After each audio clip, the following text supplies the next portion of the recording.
ጥልቅ ፍቅር ውስጥ የሚከቱ ቃላት። ልብሽ የወደደውን ወንድ በስልክ የጽሁፍ መልእክት ብቻ እንዲወድሽና ጥልቅ ፍቅር ውስጥ እንዲገባ ትፈልጊያለሽ? የአንድን ወንድ ልብ ሙሉ በሙሉ ሊቀይር ይችላል። ዋናው ሚስጥር በትክክል ቃላቱን መምረጡ ላይ ነው። ዛሬ ከኔ ከእህትሽ ጋር እስከ መጨረሻው ከቆይሽ ጥልቅ ፍቅር እንዲይዘው የምታደርጊባቸውን ቃላቶች በግልጽ አንድ በአንድ እነግርሻለሁ። ከአንቺ የሚጠበቀው ይህን ቪዲዮ ላይክ አድርጎ መጀመር ብቻ ነው። አብራችሁን ቆዩ። ዛሬ ደግሞ ስለ ቴክስት ነው የምናወራው። በስልክ ያው ቃላት በጣም ትልቅ አቅም አላቸው። በፍቅር ግንኙነት ላይ በጣም ትልቅ ትርጉም አላቸው። ትልቅ ቦታ አላቸው። የምንናገራቸው የምንጠቀማቸው ቃላቶች ሰዎች ከኛ ጋር ያላቸው ነገር እንዲቀጥል እንዲጠናከር፣ በተቃራኒው ደግሞ እንዲሸሹን እንዲርቁን የማድረግ ትልቅ አቅም አለው እና በስልክ ብቻ በአጭር የጽሁፍ መልእክት ብቻ እንዲወድሽ የምታደርጊባቸውን ቃላቶች መራርጬ ይልሻለሁ። ለዛሬ 5 በጣም ፓወርፉል የሆኑ በጣም የሚሰሩ በቴክስት ብትልኪለት ብትነግሪው ከአንቺ ፍቅር እንዲይዘው የሚያደርጉ ቃላቶችን እነግርሻለሁ። የመጀመሪያ ታስቀኛለህ ወይም ደግሞ ደስ ትለኛለህ የሚለው ቃል ነው። ይሄ ቃል ለወንዶች በጣም ትልቅ ትርጉም አለው። ወንድ ልጅ ከአንቺ ጋር በሚሆኑበት ሰዓት ላይ በስልክ ሊሆን ይችላል፣ እያወራሽ ባለው ሰዓት ላይ እያሳቀሽ እንደሆነ፣ ከሱ ጋር ያለሽ ጊዜ ከሱ ጋር የምታሳልፈው ጊዜ ደስታን እየሰጠሽ እንደሆነ ማወቅ በጣም ነው ደስ የሚለው። በቃ ልቡን የሚሞላ ቃል ነው። ይህንን በጣም ይፈልገዋል። በቃ ደስታን እየሰጧት ነው፣ እያሳኳት ነው፣ እያዝናነኋት ነው፣ ከኔ ጋር በመሆኗ ደስተኛ ናት የሚለው ነገር መስማት የሚለውን ነገር ስታረጋግጭለት፣ ከአንቺ ከራስሽ ስታረጋግጭለት በጣም ነው ደስ የሚለው። ሁል ጊዜ ራሱን የሚጠይቀው ነገር ነው። ያው እኛ ሴቶች ብዙ ጊዜ በቃ ይሄ ቆንጆ ነኝ፣ ቆንጆ አይደለሁም፣ አምሮብኛል፣ አላማረብኝም እንደዚህ ብለብስ የምንለው እርግጠኛ ማንሆንበት ነገር አለ አይደለ? ልክ እንደዛ ሁሉ ወንድ ልጅ ደግሞ ደስ እያላት ነው ወይ፣ ከኔ ጋር ሆና ደስ እያላት ነው ወይ፣ እያሳኳት ነው ወይ፣ እየተዝናናችሁ ነው ወይ የሚለውን ነገር በቃ እንደዚሁ እኛን እንደሚያስጨንቀን ያኛው ይሄም የሚያስጨንቀው ነገር ነው እና እሱን ነገር ስታረጋግጭለት፣ ቴክስት ስትልኪለት ደስ ይለኛል፣ ከአንተ ጋር ስሆን ደስ ይለኛል፣ በጣም ደስ ትለኛለህ፣ ታስቀኛለህ እኮ ምናምን አይነት ነገሮችን ስትይ በጣም ነው ደስ የሚለው። የእውነት ልቡን ቅልጥ የሚያደርግ ቃል ነው ይሄ ቃል። ያም የሆነበት ምክንያት ማረጋገጫን ስለሚፈልግ ከአንቺ ከባለቤቷ። እሱም በተወሰነ መንገድ እኮ ሊገባው ይችላል፣ ሊረዳ ይችላል። በተለያዩ በምታሳዩ ነገሮች ይገባዋል። በቃ ከሱ ጋር ሆነሽ ስትስቂ ስትጫወቺ ምናምን ደስ እንዳለው ሊገባው ይችላል። ግን ደግሞ በቃል ይህንን ነገር ስትዩ ቴክስት ስታደርጊለት እንደዚህ አይነት ነገሮችን በጣም ነው ደስ የሚለው። እውነቴን ነው የምልሽ፣ ሞክሪው። ጥልቅ ፍቅር ውስጥ ከአንቺ ጋር እንዲገባ የሚያደርግ በጣም ፓወርፉል የሆነ ቃል ነው። ከሌሎቹ ቃላቶች ጋር እንግዲህ ደምረሽ ተጠቀሚበት፣ በጣም ይሰራል። ሁለተኛ፣ እንዳንተ አይነት ወንድ አይቼ አላውቅም። ይሄ እንዴት ነው? ዩኒክ መሆን ማለት ነው። ለየት የማለት ስሜት ማለት ነው። ሁላችንም ሰዎች ይህን ስሜት እንፈልገዋለን።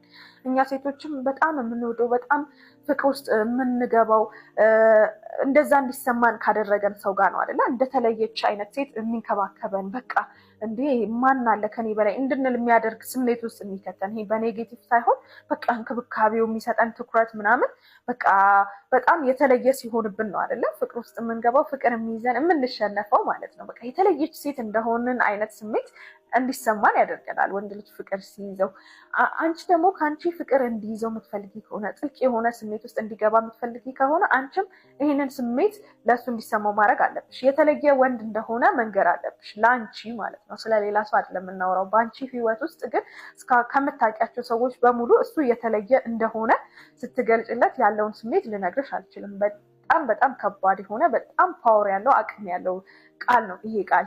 እንዳንተ አይነት አይቼ አላውቅም፣ እንዳንተ አይነት ታስቂ ሊሆን ይችላል፣ እንዳንተ አይነት ደግ ሰው፣ እንዳንተ አይነት ጥሩ ሰው፣ እንዳንተ አይነት በቃ አይደል ብለሽ የምትጠቀሚያቸው ቃላቶች ሊኖሩ ይችላሉ። ብቻ እሱ ለየት ያለ ሰው እንደሆነ በአንቺ ህይወት ለአንቺ ያለው ቦታ ለየት ያለ እንደሆነ በተለያዩ አጋጣሚዎች ይህንን ቃል በመጠቀም ስትገልጭለት በቃ በጣም ትልቅ የሚባል ቦታ እየሰጠሽ ነው የሚሄደው በውስጡ ማለት ነው። እውነት ጥልቅ ፍቅር ውስጥ እንዲገባ የሚያደርግ በጣም ትልቅ አቅም ያለው ቃል ነው። እንዳንተ አይነት አይቼ አላውቅም ስትይ የሰጠሽውን ቦታ ነው የሚያየው።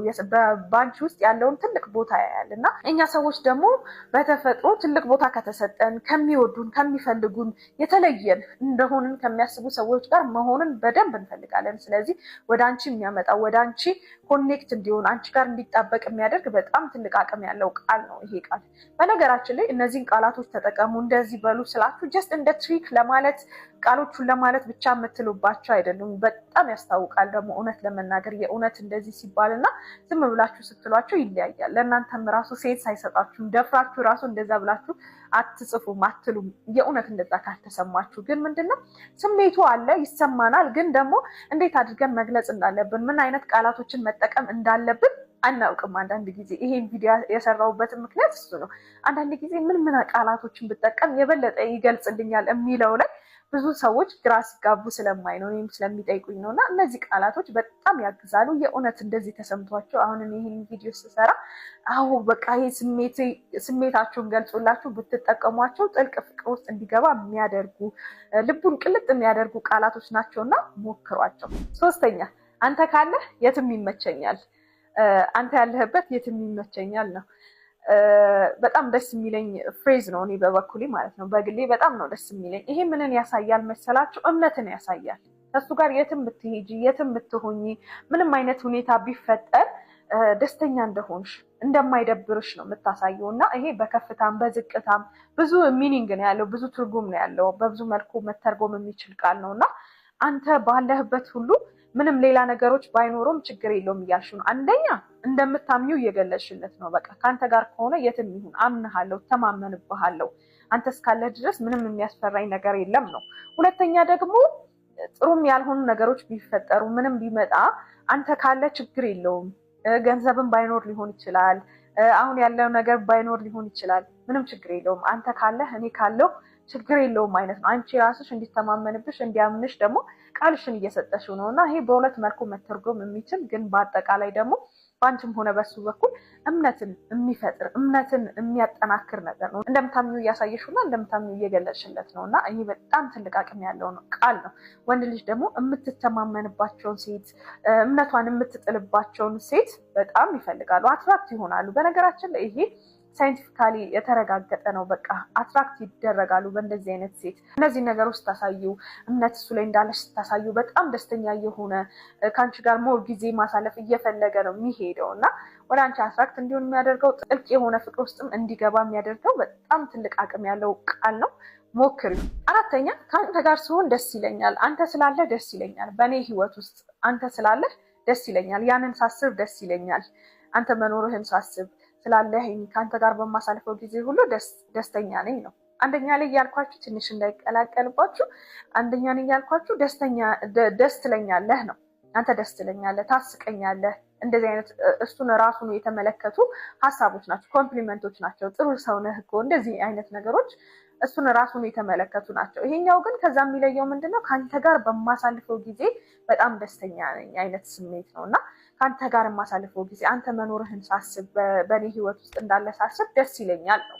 ያው የተወሰነ የሚያቀራርባቸው ነገር ቢኖርም ለየት አድርጌ ማስቀመጥ የፈለኩት የመጀመሪያው አንደኛ ላይ አንተ እሱን ያተኮረ ነው። አንቺ ከሱ ጋር ስላለሽ ጊዜ ብቻ ሳይሆን እሱን ያተኮረ ታስቀኛለህ፣ ደስ ትለኛለህ፣ የሚሰጥሽን ጥሩ የሆኑ ስሜቶች እንድትገልጭለት ነው። ይሄ ደግሞ ጊዜውን ነው የምታሳልፉትን ጊዜ ነው። አብራችሁ ሆናችሁ የምታሳልፉት ጊዜ በደንብ ብትገልጭለት። ከአንተ ጋር ሲሆን ደስ ይለኛል፣ አንተ መኖርህን ሳስብ ደስ ይለኛል።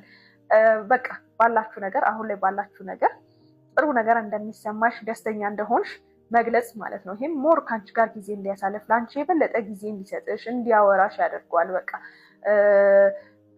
እነዚህ ሀሳቦች በራሱ ኔክስት የሚያደርገውን ነገር በጣም የሚቀይሩ ሀሳቦች ናቸው እና ሁልጊዜ ወደ አንቺ መምጣት እንዲፈልግ ምክንያቱም የሚሰጥሽ ደስታ እንዳለ ስለሚያውቅ ማለት ነው የሚያደርጉ ቃላቶች ናቸው። ከመጨረሻው ጋር ጨምረሽ ደግሞ በደንብ አድርገሽ ተጠቀሚባቸው። በመጨረሻ ደረጃ ያስቀመጥኩልሽ እድለኛ ነኝ የሚለውን ቃል ነው። እድለኛ ነኝ አንተን በማወቄ፣ በእኔ ህይወት ውስጥ በመኖርህ፣ ስላገኘው ስላወቅኩ፣ አብረኸኝ ስለሆንክ፣ ይህን ጊዜ ስላሳለፍን ደስተኛ ነኝ፣ እድለኛ ነኝ። እድለኛነት እንዴት ነው? ቅድም የተለየ እንደሆነ እንዲሰማው አድርጊው ብዬሽ ነበር አይደለ? የተለየ ሰው እንደሆነ ግለጭለት ብዬሽ ነበር። ያን የተለየ ሰው ደግሞ ማግኘት፣ በዚህ ልክ ማግኘት መቻል፣ ከሱ ጋር ማውራት መቻል፣ ከሱ ጋር ጊዜ ማሳለፍ መቻል የሚሰጥሽ የሆነ የእድለኛነት ስሜት አለ አይደለ? ይሄ እንደዚህ አይነት ጥሩ ሰው እኔ እንዴት ነው ላገኝ የቻልኩት? እንዴት ነው ላውቅ የቻልኩት? እንዴት ነው ከዚህ ሰው ጋር ልሆን የቻልኩት? የምትያቸው ስሜቶች አሉ። ይሄ ስሜት አብዛኞቻችሁ ይሰማችኋል ብዬ አስባለሁ። ምክንያቱም ይሄ ጥሩ የሆነ ሰው፣ መልካም የሆነ ሰው፣ በቃ አይደለ የሆነ የምትወዱለት ነገር የበዛ ያለው ሰው ከሆነ በቃ የሆነ የእድለኝነት ስሜት ይሰማችኋል። በቃ ትሳሳላችሁ። እንዴ እኔ ቆይ ምን አድርጌ ነው እንደዚህ አይነት ቦታ ከእንደዚህ አይነት ሰው ጋር የተገኘሁት አይነት ስሜት ይሰማችኋል። መልካም ስለሆነ ጥሩ ስለሆነ ስለበዛባችሁ፣ የምታያቸው ጥሩ ነገሮች በሙሉ ስለበዛባችሁ እንደዚህ አይነት ስሜት ይሰማችኋል። እና